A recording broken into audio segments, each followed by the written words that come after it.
اے عشق تیرے صدقے جلنے سے چھٹے سستے، جو آگ بجھا دے گی وہ آگ لگائی ہے۔ گزشتہ جمعۃ المبارکہ میں آقا کریم صلی اللہ تعالی علیہ وسلم سے عشق کے سلسلے میں، محبت کے سلسلے میں کچھ باتیں آپ نے سماعت فرمائی تھیں۔ آج بھی اسی سلسلہ کلام کو آگے جاری رکھتے ہوئے کچھ باتیں عرض کرنے کی سعادت حاصل کروں گا۔ دنیا میں ہر بچہ یہ جانتا ہے کہ میرے ماں باپ کا مقام اور ان کا مرتبہ میرے نزدیک کیا ہے، یعنی ہر بچے کے نزدیک۔ اور ہر ماں اپنے بچے کو اپنا احسان یاد دلاتی ہے، باپ اپنا احسان یاد دلاتا ہے۔ باپ کبھی اپنے بچے سے کہتا ہے کہ بیٹے تیرے لیے میں فٹ پاتھ پر دھندا کر کے تجھے میں نے تعلیم دلائی۔ کبھی باپ یہ کہتا ہوا دکھائی دے گا کہ تیرے لیے میں نے دھوپ برداشت کی۔ کبھی باپ یہ کہتا نظر آتا ہے کہ تیری فیس کے لیے میں نے بے شمار چکر کاٹے۔ کبھی باپ یہ کہتا ہوا دکھائی دیتا ہے کہ تیرے مستقبل کو بہتر بنانے کے لیے میں نے بے پناہ کوششیں کی۔ وہیں ماں اپنے بچے سے یہ کہتی دکھائی دیتی ہے کہ بیٹا تجھے 9 مہینے تک میں نے اپنے شکم میں اٹھائے رکھا، 2 سال تک تجھے دودھ پلایا، تیری نجاستوں کو میں نے صاف کیا، تو رات کو روتا تھا تو میں اپنی نیند تجھ پر قربان کرتی تھی۔ دنیا میں ہر ماں باپ اپنے بچے کو احسان جتاتے بھی ہیں، دکھاتے بھی ہیں، اور پھر یہ کہتے ہیں کہ تمہاری ذمہ داری ہے کہ ہمارا خیال رکھو، ہمارے بڑھاپے کا سہارا بنو، ہماری ضرورتوں کی تکمیل کے بارے میں تم غور کرو۔ لیکن کچھ بچے ایسے وفادار ہوتے ہیں کہ ماں باپ کو احسان دکھانے کی یا جتانے کی ضرورت ہی نہیں پڑتی، اس لیے کہ اس احسان کے جتانے سے پہلے بچہ خود ماں باپ کی اتنی خدمت کرتا ہے، اس طریقے سے ان کی خوشی کا خیال رکھتا ہے کہ مائیں دعا کرتی ہیں کہ اے اللہ اس جیسا بچہ تو سب کو عطا کر۔ یہ زمانے میں آپ دیکھتے ہوں گے اور یہ روزمرہ کی زندگی میں ہوتا ہے۔ کچھ دوست ایسے ہوتے ہیں جو ہر غم میں کھڑے ہوتے ہیں اور اپنے ساتھی سے کہتے ہیں کہ فکر نہ کرنا، میں کھڑا ہوں، تیری ہر ضرورت کا خیال کروں گا، تیری ہر پریشانی کو دور کروں گا، کبھی بھی کام ہو مجھے رات کو 2 بجے آواز دے دینا، میں تیرے لیے حاضر ہوں۔ ایسا دنیا میں ہوتا ہے۔ لیکن جب میں حضور کا یہ ارشاد سنتا ہوں تو میری عقل دنگ رہ جاتی ہے کہ تم میں کا کوئی شخص اس وقت تک کامل مومن ہو ہی نہیں سکتا جب تک کہ ماں باپ اولاد سارے انسانوں سے زیادہ مجھ سے محبت نہ کرے۔ باپ کا تو منشن کیا حدیث شریف کے اندر، اولاد کا بھی منشن کیا حدیث شریف کے اندر، اور والناس اجمعین کہہ کر سارے انسانوں کو گھیر لیا گیا۔ تمہارا دوست ہو، تمہارا پیر ہو، تمہارا استاد ہو، تمہارا کوئی بھی ہو، کسے باشد۔ لیکن حضور صلی اللہ علیہ وسلم فرماتے ہیں سب انسانوں سے زیادہ جب تک تم مجھ سے محبت نہ کرو تم کامل مومن نہیں ہو سکتے۔ اب ایک سوال پیدا ہوتا ہے کہ ہم نے حضور کو دیکھا نہیں، باپ کا احسان سامنے ہے، ماں کا احسان سامنے ہے، دوست کا احسان سامنے ہے، حضور کا کون سا ایسا احسان ہے جس کی وجہ سے حضور فرماتے ہیں کہ سب انسانوں سے زیادہ مجھ سے محبت جب تک نہ کرو تو مومن نہیں ہو سکتے۔ تو جواب ملے گا نادان، یہ ماں باپ ملنا بڑی نعمت نہیں ہے، اسلام کا ملنا بڑی نعمت ہے۔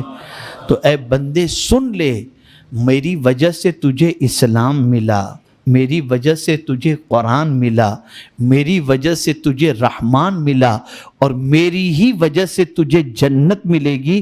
تو بندے جب تک کہ تم مجھ سے سب انسانوں سے زیادہ محبت نہ کرے گا تو مومن نہیں ہو سکتا۔ پھر دوسری چیز تھوڑا سا اور ایک اینگل سے آپ دیکھیں،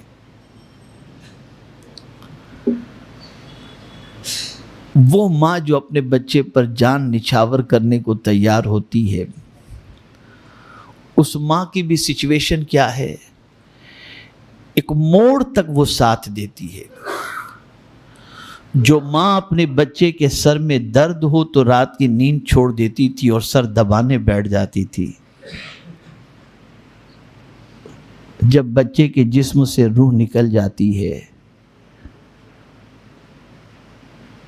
تو ماں یہ نہیں کہتی کہ میرے بچے کو قبر میں دفن مت کرنا،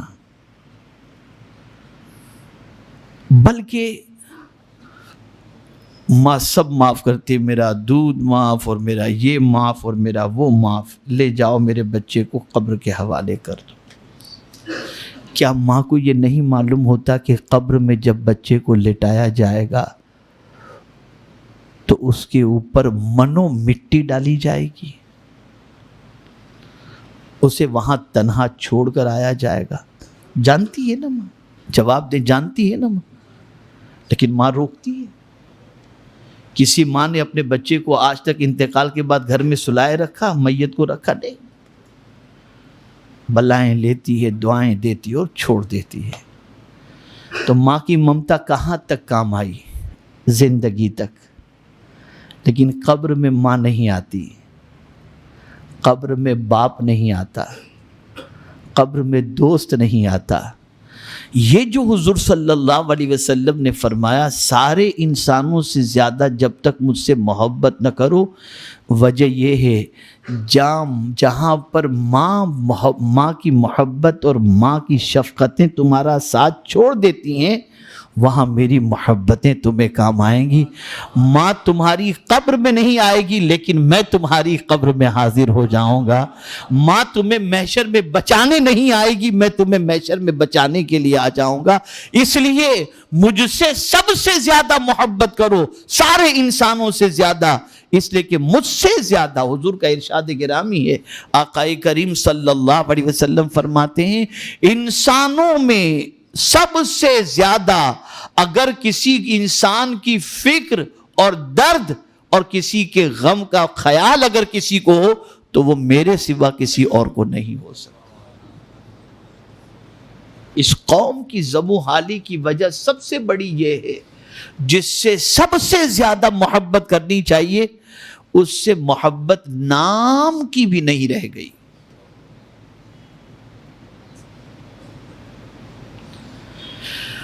کوئی ہیرو سے محبت کر رہا ہے، کوئی ہیروئن سے محبت کر رہا ہے، کوئی اسپورٹس مین سے محبت کر رہا ہے، کوئی کس سے محبت کر رہا ہے، نبی سے محبت نام کی رہ گئی، بس باقی کچھ بھی نہیں۔ صحابہ کیوں کامیاب تھے؟ اس لیے کہ وہ اپنی جان سے زیادہ حضور سے محبت کرتے تھے، سارے انسانوں سے زیادہ۔ ایک واقعہ میں آپ کے سامنے عرض کروں، ابو سفیان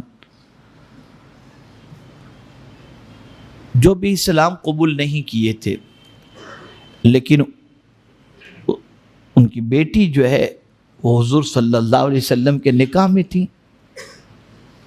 ابو سفیان کی بیٹی سرکار کے نکاح میں تھی اور وہ مسلمان تھی۔ بڑا عرصہ ہوا تھا اپنی بیٹی کو ابو سفیان نے نہیں دیکھا تھا، خیال آیا مدینے جا کر کے ذرا بیٹی سے ملاقات کروں۔ ابو سفیان جو ہے وہاں سے مکے سے نکلے اور جب بیٹی کے گھر پہنچے بستر لگا ہوا تھا، جیسے ہی ابو سفیان اس بستر پر بیٹھنے گئے انہوں نے سارا بستر اٹھا کے رکھ دیا، کہا تم اس پر نہیں بیٹھ سکتے۔ کہا بیٹی عجیب تم ہو، اتنے دنوں کے بعد تمہارے باپ سے ملاقات ہو رہی ہے اور تم بستر پر بیٹھنے نہیں دے رہے ہو؟ کہا سن لو، یہ نبی کا بستر ہے، اس پر کوئی مشرک نہیں بیٹھ سکتا۔ یہ نہیں دیکھا کہ میرا باپ ہے، یہ دیکھا کہ حضور سے محبت کیا کہتی ہے، محبت رسول کا تقاضا کیا ہے۔ اے رسول گرامی وقار صلی اللہ تعالی علیہ وسلم کے دیوانوں، جنگ احد کے موقع پر اللہ اکبر ایک خاتون، شیطان نے رمر پھیلا دی کہ سرکار صلی اللہ علیہ وسلم شہید ہو گئے، رمر پھیلا دی۔ تو ایک صحابیہ جنگ کے میدان کی طرف بڑھی اور ہر آنے والے سے پوچھتی تم نے میرے حضور کو دیکھا ہے؟ تو جواب دینے والا جواب دیتا تیرا شوہر شہید ہو گیا۔ تو کہتی انا للہ و انا الیہ راجعون، لیکن بتاؤ حضور کیسے ہیں؟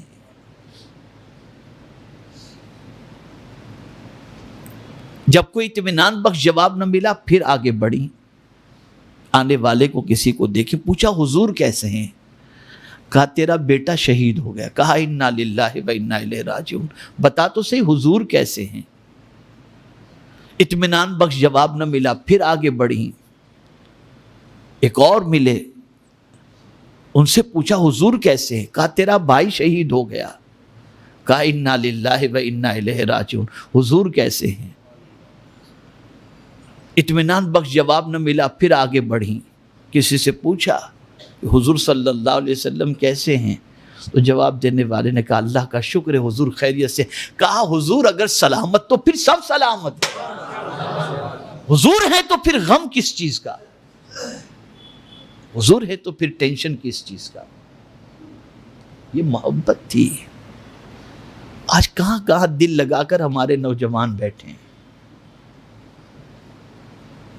کہاں کہاں الجھ کر کے بیٹھے ہیں۔ میدان جنگ میں جو صحابہ کامیاب ہوتے تھے نا، اس کی وجہ عشق رسول تھا، محبت رسول تھی، اٹوٹ محبت۔ وہ حضرت خالد بن ولید رضی اللہ المولا تبارک و تعالی عنہ، جن کو رسول اعظم صلی اللہ علیہ وسلم نے سیف اللہ کا لقب دیا، وہ خالد بن ولید میدان جنگ میں ایک مرتبہ میدان جنگ سے واپس آتے ہیں، این جنگ کا ماحول ہے۔ وجہ کیا تھی؟ اس لیے کہ وہ جو ٹوپی پہنے ہوتے تھے اس ٹوپی میں حضور صلی اللہ علیہ وسلم کا بال مبارک شریف تھا، اور ان کا عقیدہ تھا کہ میرے تلوار کے چلانے سے میں جنگ نہیں جیتتا، مصطفیٰ کے بال مبارک شریف کے صدقے میں جنگ جیتتا ہوں، یہ عقیدہ تھا۔ تو جنگ سے چلے گئے وہ ٹوپی تلاش کرنے جو ٹوپی پہن کر کے جنگ کیا کرتے تھے۔ یہ عشق تھا، یہ محبت تھی۔ آج ہم کہاں دل لگا کر کے بیٹھے ہیں؟ کس کی محبت میں ہمارا دل بندھا ہوا ہے؟ ذرا دیکھ لیں ہم۔ یہ سارے جتنے دعوے دار دنیا کے اندر نظر آتے ہیں نا، سب ساتھ چھوڑ دینے والے ہیں۔ ماں جیسی اور باپ جیسے پیور محبت کرنے والے، فرمایا گیا قرآن مقدس میں قیامت میں یوم یفر المرء من اخیہ، قیامت میں بھائی بھائی سے بھاگے گا، باپ بیٹے سے بھاگے گا، بیوی شوہر سے بھاگے گی، کوئی کسی کا نہیں ہوگا، بس ایک ذات ہوگی جس کو اپنی امت کی فکر ہوگی، اور وہ ذات مصطفیٰ جان رحمت صلی اللہ علیہ وسلم کی ذات۔ مسلمانوں، اپنی زب و حالی سے اگر نکلنا ہے، اپنی تباہی اور بربادی سے نکلنا ہے، ساری تکالیف کی وادیوں سے نکلنا ہے، تو بس ایک کام کرو، حضور سے محبت کرو۔ اور محبت کے حوالے سے ایک نسخہ میں آپ کو بتا دوں، جتنا زیادہ حضور صلی اللہ علیہ وسلم پر درود پڑھتے رہو گے، محبت اتنی بڑھتی چلی جائے گی، اور جب یہ محبت بڑھتی چلی جائے گی تو پھر اللہ یقین کا درجہ عطا فرمائے گا، جس کی وجہ سے پروردگار جل جلالہ دنیا میں بھی اور آخرت میں بھی کامیابی بھی عطا فرمائے گا اور سرخ روئی بھی عطا فرمائے گا۔ خاص طور پر یہ سنت آج سے اس پر سختی سے عمل کرنا. الحمدللہ ہماری مسجد کے اندر بورڈ تو لگا ہوا ہے، شاید کسی مسجد میں ہو، لیکن ہماری مسجد میں یہاں بورڈ لگا ہوا ہے. اور اس کو تھوڑا سا ہم سیٹ کریں گے انشاءاللہ اچھی طریقے سے.